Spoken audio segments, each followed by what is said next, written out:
Olá! Como eu mencionei no vídeo anterior, eu pretendo estudar as cartas de João, as 3 cartas de João, agora na sequência. No mesmo vídeo anterior, eu já contextualizei essas cartas, junto com o Evangelho e com o Apocalipse, de forma histórica, quer dizer, mais ou menos tratamos aí da data na qual essas cartas foram escritas. Agora, então, neste vídeo, eu pretendo contextualizar essas 3 cartas também de forma geográfica e também no que diz respeito à igreja, à situação da igreja na época em que João escreveu. E com isso nós podemos também encontrar o argumento central das 3 cartas de João. João terminou os seus dias na Ásia Menor, na atual Turquia, provavelmente em Éfeso. A primeira carta de João não tem destinatários específicos, então é possível que ela tenha sido uma carta circular, quer dizer, uma carta que foi endereçada às igrejas ali na Ásia Menor, na atual Turquia, provavelmente dirigida a partir de Éfeso. Já a segunda e a terceira cartas, eu não sei se você sabe, viu? Mas tem 2 cartinhas de João escondidas aí na sua Bíblia, um pouquinho antes do Apocalipse. A segunda e a terceira cartas, estas sim, têm destinatários específicos. A segunda carta de João é endereçada a uma certa senhora escolhida.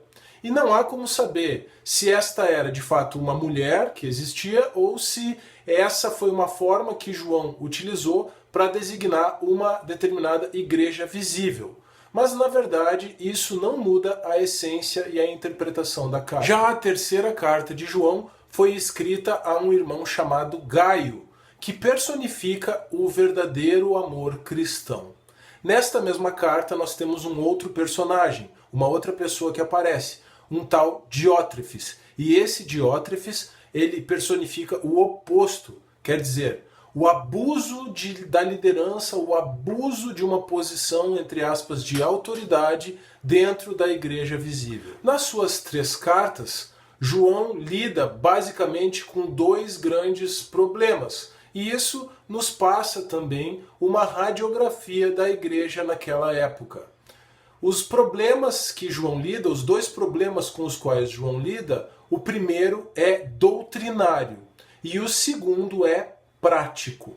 O primeiro problema, o problema doutrinário, na verdade estava ligado a 2 heresias. A primeira heresia era o velho gnosticismo, aquela doutrina que defende a salvação por meio do conhecimento. E a segunda heresia, que na verdade era intimamente associada, a primeira associada ao gnosticismo, a segunda heresia era chamada de docetismo. Essa segunda heresia, essa segunda doutrina equivocada, o docetismo, defende que Jesus não veio como homem, mas ele teria apenas assumido uma forma humana, ou seja, seria algo apenas aparente. Daí a origem da palavra grega que está por trás dessa palavra docetismo. Era apenas algo de aparência. Quando nós lemos a primeira carta de João e também a segunda, fica bem claro que João estava combatendo essa heresia, o docetismo. Pois aquele que diz que Jesus Cristo não veio em carne não é de Deus. Aliás, João chega a dizer que esse tal é o anticristo. Então, nós precisamos sim enfatizar a divindade de Jesus. João faz isso, inclusive no começo da sua primeira carta, assim como ele faz isso no começo do seu evangelho, falando do Logos de Deus, do Logos, da palavra da vida.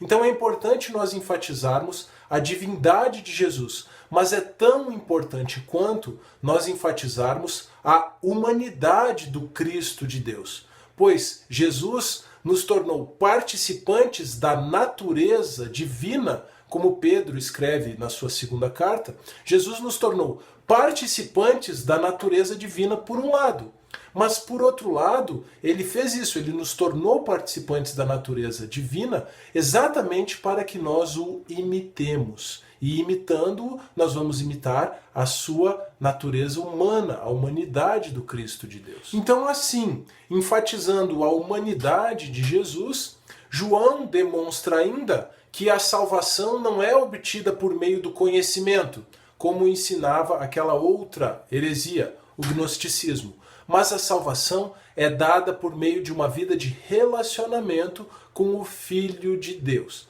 Por que é importante enfatizar isso?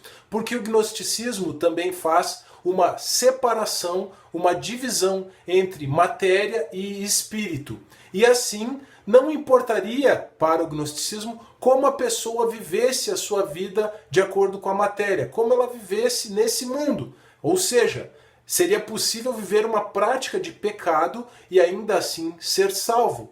Porque o que importaria para a salvação seria o conhecimento espiritual que aquela pessoa adquirisse e não as suas práticas em relação à matéria, à vida material, à vida carnal. Bom, quanto a isso, João deixa bem claro que quem vive pecando não é gerado por Deus, mas é gerado pelo diabo.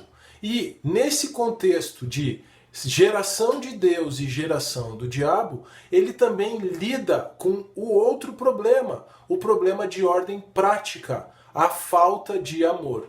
E sobre isso, João tinha bastante conhecimento para falar, porque ele, o apóstolo do amor, estava vivendo, como eu mencionei, em Éfeso. E nós precisamos lembrar que a igreja de Éfeso, a igreja em Éfeso, é acusada pelo próprio Senhor de ter abandonado o primeiro amor.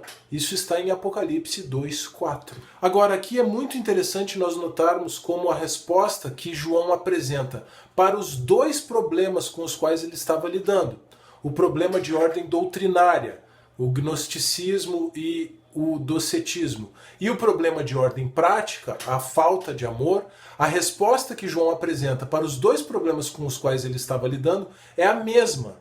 Ele apresenta a pessoa do Senhor Jesus Cristo, o Filho de Deus. Nós já vimos que para lidar com as heresias, João apresentou a humanidade do Cristo de Deus. E para lidar com a falta de amor, ele faz o mesmo. Ele apresenta o homem Jesus Cristo. Pois o amor está nisto, em que ele deu a sua alma por nós, e nós devemos dar a alma pelos irmãos. Isso está em 1 João 3,16. Então, tomando a humanidade do Senhor Jesus, o homem Jesus Cristo como ponto de partida, João demonstra que, assim como ele deu a sua vida por nós, nós devemos dar a vida uns pelos outros. E é nisso que consiste o amor. Como consequência, João desenvolve também aquele raciocínio que é muito marcante na sua carta para combater o gnosticismo, quer dizer, a contraposição entre santidade e pecado, também no contexto do amor. Quem ama é gerado de Deus, porque Deus é amor. Quem não ama a seu irmão está pecando. Quem não ama a seu irmão é gerado do diabo. Aquele que não ama a seu irmão, aquele que odeia seu irmão é um assassino. E um assassino não tem a vida eterna em si mesmo. Esse, então, é o resumo da primeira carta de João. Ele lida com aqueles dois problemas. O problema doutrinário, as heresias, e o problema prático, a falta de amor, da mesma forma, apresentando a humanidade do Senhor Jesus.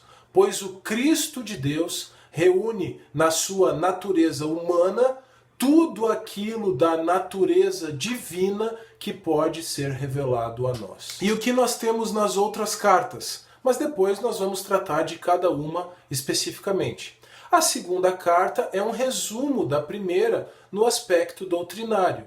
E a terceira carta é um resumo da primeira no aspecto prático, no aspecto do amor, contrapondo com a falta de amor. Como eu já mencionei, Gaio, o destinatário da carta, personifica o verdadeiro amor cristão. E Diótrefes, aquela outra pessoa que aparece na carta, personifica o oposto, personifica o abuso em relação ao amor, a falta de amor, o abuso em relação aos irmãos, querendo ter a prevalência em relação aos irmãos. Nós podemos dizer que o tal Diótrefes não queria servir, mas ser servido, ter a primazia entre os irmãos. Mas sobre isso, quer dizer, sobre cada uma das cartas, sobre a primeira, em cada um dos seus capítulos, sobre a segunda e sobre a terceira cartas, eu vou tratar em vídeos específicos. Se você gostou desse vídeo, por favor, deixe o seu like, compartilhe, inscreva-se no canal e deixe um comentário. E até a próxima!